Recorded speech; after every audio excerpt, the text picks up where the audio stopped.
estar encurralado. De um lado, o exército mais poderoso do mundo, com bigas e espadas sedentas por vingança. Do outro, um mar vasto e impenetrável. Este foi o momento que definiu uma nação. Inscreva-se e descubra a história de Êxodo, quando o mar se abriu diante de Moisés. Tudo começou com um sussurro de liberdade no coração de um povo escravizado por 400 anos no Egito.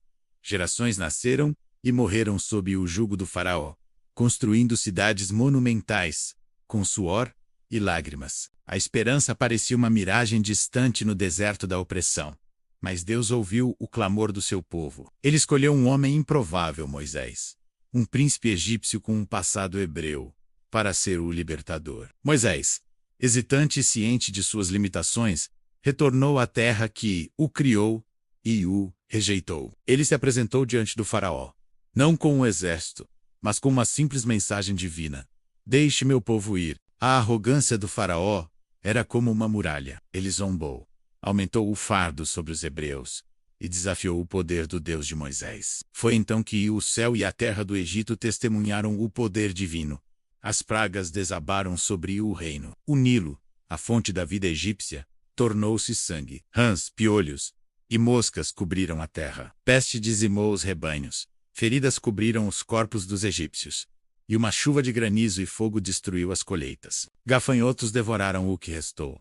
E uma escuridão palpável, que podia ser sentida, cobriu o Egito por 3 dias. A cada praga, o coração do faraó se endurecia mais, recusando-se a ceder. A 10ª e última praga foi a mais devastadora, a mais terrível. Em uma noite fatídica, o anjo da morte passou pelo Egito, tirando a vida de todos os primogênitos, desde o filho do faraó em seu trono, até o filho do prisioneiro no calabouço. Apenas as casas dos hebreus, marcadas com o sangue de um cordeiro, foram poupadas. O grito de luto que subiu ao céu naquela noite quebrou a espinha do orgulho egípcio. Um faraó destroçado finalmente cedeu e ordenou que os hebreus partissem imediatamente.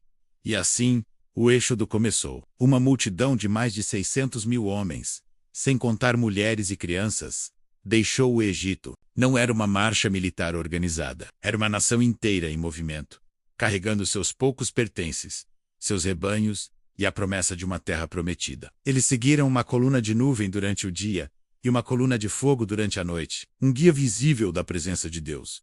Mas a liberdade recém-conquistada seria testada rapidamente. Assim que o luto se transformou em fúria, o faraó se arrependeu. Como ele pôde deixar sua força de trabalho escrava partir? Reunindo seus melhores carros de guerra, sua cavalaria de elite, ele partiu em uma perseguição implacável. O barulho das rodas das bigas e o relinchar dos cavalos ecoavam pelo deserto. Um som aterrorizante, que logo alcançou os ouvidos dos israelitas. Eles estavam acampados à beira do Mar Vermelho, quando viram a nuvem de poeira no horizonte. O pânico se espalhou como fogo. Olharam para trás e viram o exército egípcio se aproximando. Olharam para frente e viram as águas intransponíveis do mar.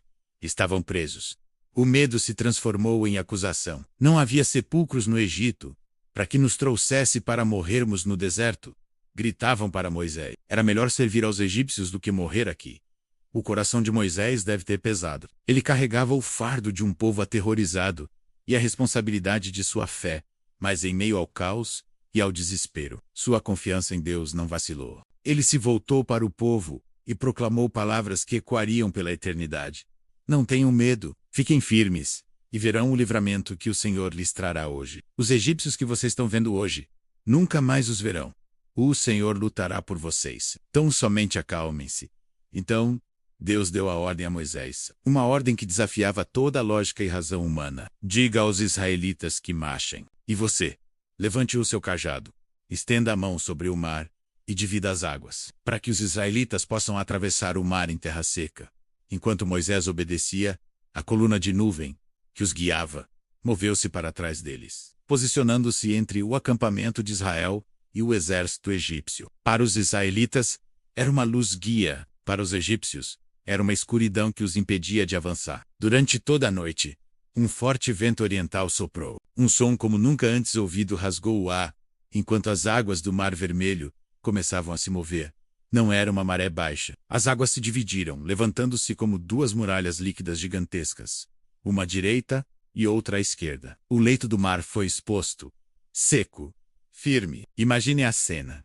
Paredes de água suspensas no ar, revelando um caminho seguro no meio do abismo. Moisés liderou o caminho, e o povo de Israel, com uma mistura de espanto, medo e fé renovada, começou a atravessar. Homens, mulheres, crianças e animais caminharam entre as muralhas de água, sob o brilho da coluna de fogo. O som de seus passos no chão seco ecoava entre as paredes de água, uma marcha para a liberdade como nenhuma outra na história. Os egípcios, cegos pela raiva e pela arrogância, não hesitaram. Assim que a escuridão se dissipou e viram o caminho aberto, eles avançaram em perseguição, com seus carros e cavalos, para dentro do mar. Estavam tão perto de recapturar seus escravos, tão certos de sua vitória.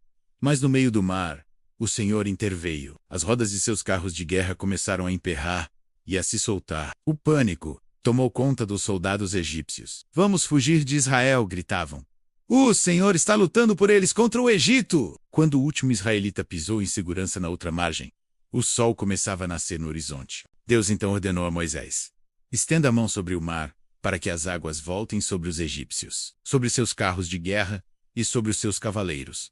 Moisés obedeceu. As muralhas de água, que haviam sido um símbolo de salvação para Israel, desabaram com uma força cataclísmica. As águas rugiram e se chocaram, engolindo todo o exército do faraó. As bigas, os cavalos, os soldados de elite, o orgulho do Egito, tudo foi submerso nas profundezas do mar. Nenhum deles sobreviveu. Naquela manhã, na segurança da praia, o povo de Israel testemunhou o poder final e absoluto de seu Deus.